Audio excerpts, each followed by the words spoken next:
Haven't got a job? What's the solution? Hello and welcome to Europol TV's latest Google Hangout from the European Parliament in Brussels. What are we talking about today? Unemployment.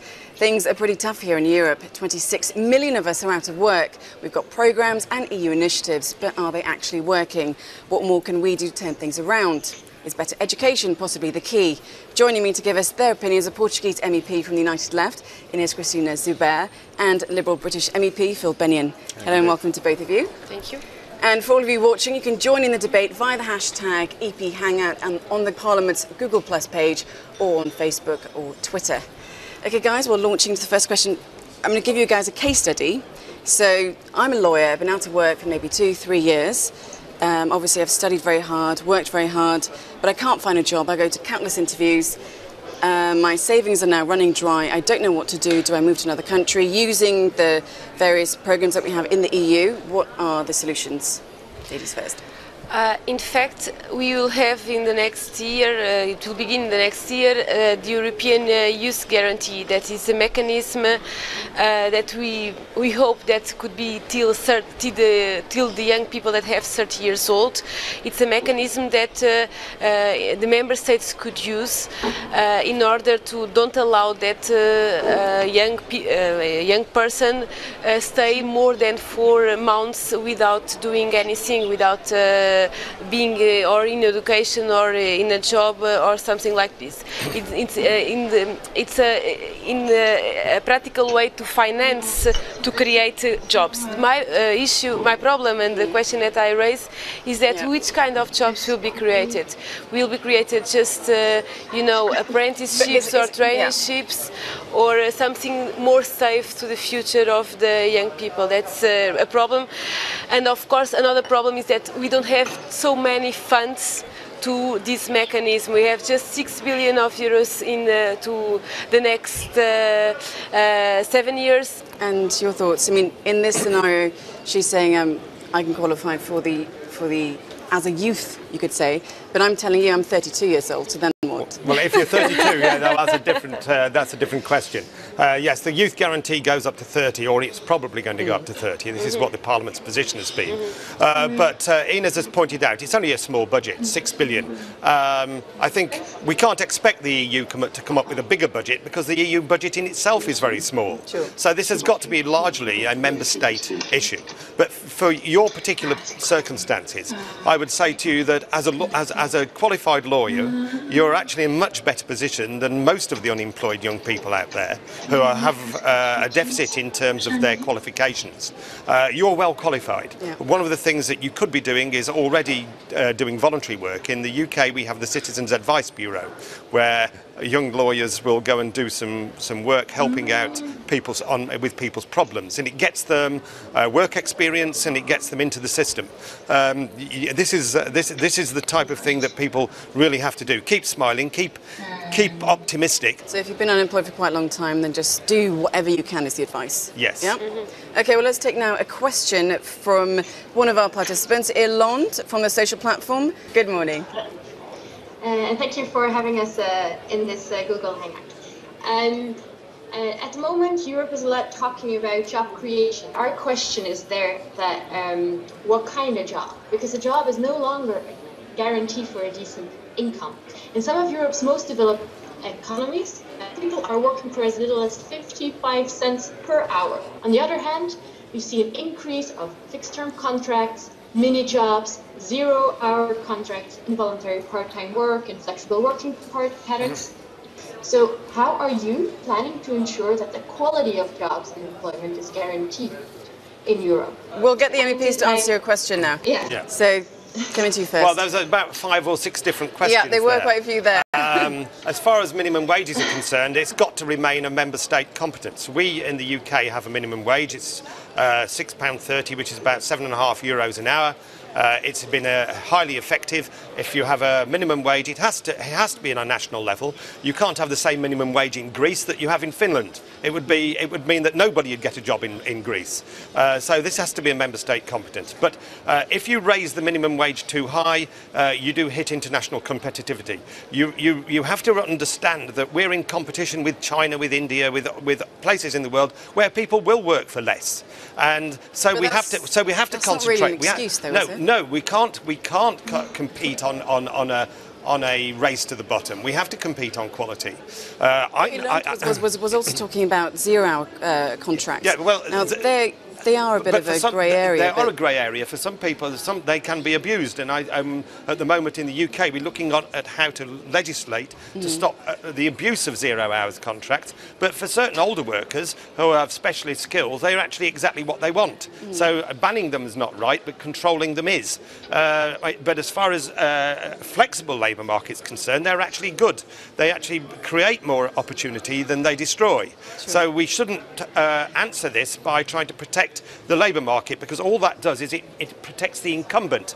Those who have got a job become unsackable, but those who haven't got a job can never find a job because employers won't take people on. The participant was bringing up was that even if they do maybe have these skills, the problem is that they then fall into these contracts where they're not guaranteed a safe job. You could say. You can't guarantee a safe job. No, can't be guaranteed. That's true. Today we have. It's not just a question of qualification, because, for example, in Portugal we have a lot of people very well qualified. For example, people with PhDs that are teaching in the public universities, and they have contracts of 5 months plus 5 months, because they don't want to be paid during the summer or during the Christmas, or to paying. They don't want to pay subsidies of vacations and everything. And this is not a question of qualification. This is a question of how, if you are or not protected with labor laws. And I think, in my opinion, that the European Union is not protecting the workers, and it's not protecting the young workers. With this issue of the European Youth Guarantee, I had proposed in the Employment Committee a lot of amendments on this mechanism about the guarantee of have a safe, a safe job, and the proposals, they were not accepted by the majority of the Parliament. Well, so this is a problem. There's a problem with that, with taking that line, because if you tell the employer that you have to guarantee the young person a job after the traineeship, then the result will be that there will be no traineeship. Yeah. I mean, we've taken this on in the UK. This is exactly the line we're taking. Traineeships in private enterprises without a guarantee, but we're finding that at the end of their traineeship, the young person is so valued by the company that they are kept on. But if you would have told the company in advance that they had to keep the person on whatever, they would have never created the traineeship in the first place. I don't think, because if they don't have any other option, they will do it. Because the problem is that a lot of times, and we see this, the traineeships are, they are replacing what should be effective contracts. The enterprise needs a job, they have a permanent job, they have permanent work to do, and they don't contract anyone. Well, that is not a traineeship, that is an abuse of the system, and that is a matter of enforcement. Right, well, Yolande, I hope that answered your question. Can I just be very specific to Mr. Bennion? Sure, go ahead. Do you, Mr. Bennion, think really that 55 cents an hour, do you consider that as that isn't a wage? It is not a wage. It is somebody is doing something illegal if they're paying somebody 55 cents an hour. I can't condone that. Well, is there a solution? If it's existing, it's existing illegally, and it is an enforcement problem. Somebody's not enforcing the law. I mean, we don't. Well, it does exist in member states where there's no minimum income. Yes. Well, that is up to the member state, and I would urge member states to bring in their own minimum wage. We've done it in the UK, and it works. Yes. Okay. Well, guys, we'll move on to the next question. Obviously, youth unemployment at 23.5%. Yes. Do you think in the EU it's harder for young people to get their foot in the door? Yes, I do, and exactly, particularly in some member states. I mean, there's a lot of variability here. Even My member state, we have nearly 20%, and that is unacceptable.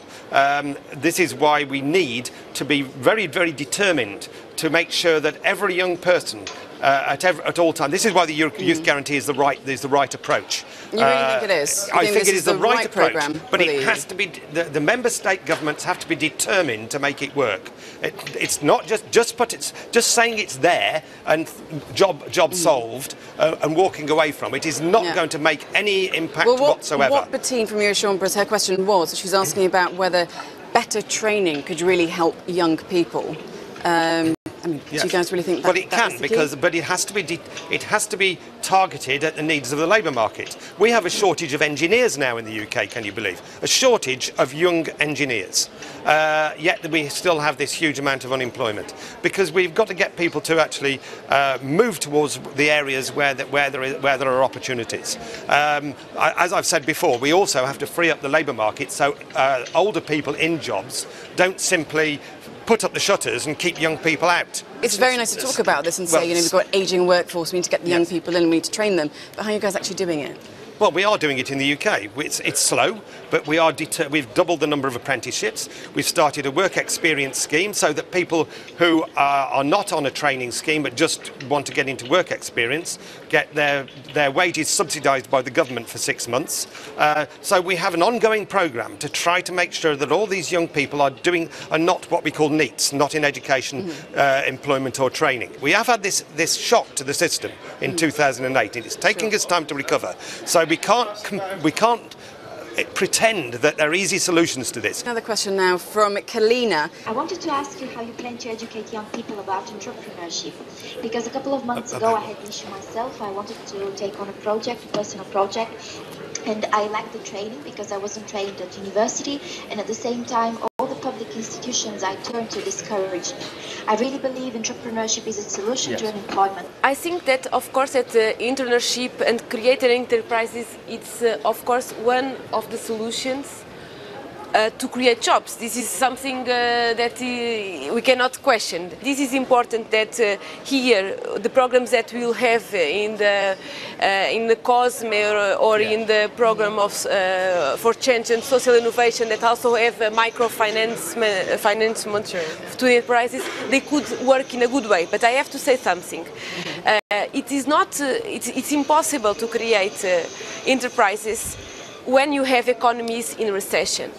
Because I see the problem in my country is that, and all the entrepreneurs, they say this to me, all small and medium entrepreneurs, they say, we are closing, we are in the bankruptcy because the people don't have money to buy. In one way, the European Union is in contradiction, but because in one hand they say, okay, we have to create jobs, and in the other hand is making everything to destroy jobs every day. I don't think the European Union is trying to destroy jobs per se. I think we are trying to create jobs. But talking specifically Can I comment on this entrepreneurship issue? Because this is something I've been pushing for 10 or 15 years.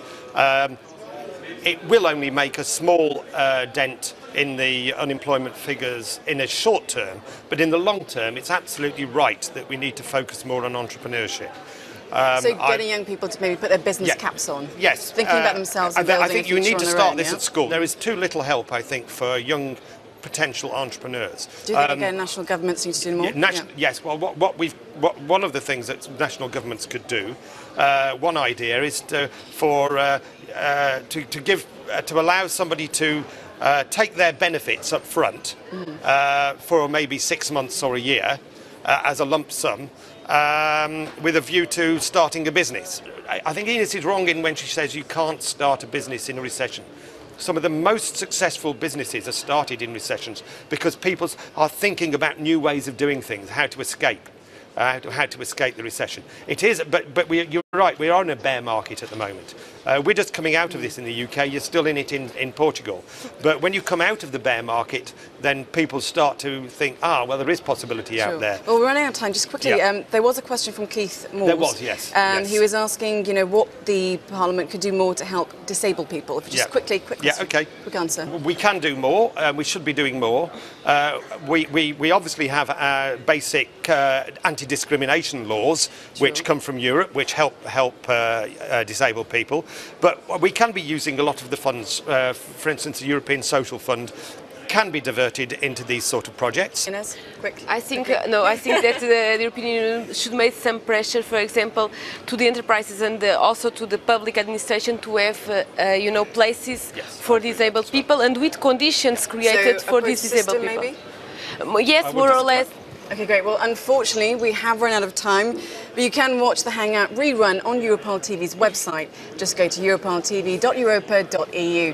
Thanks to all of our participants and MEPs, Ines, Christina and Phil. From myself, Mariam Zaidi, and the rest of the team at the Parliament, bye-bye.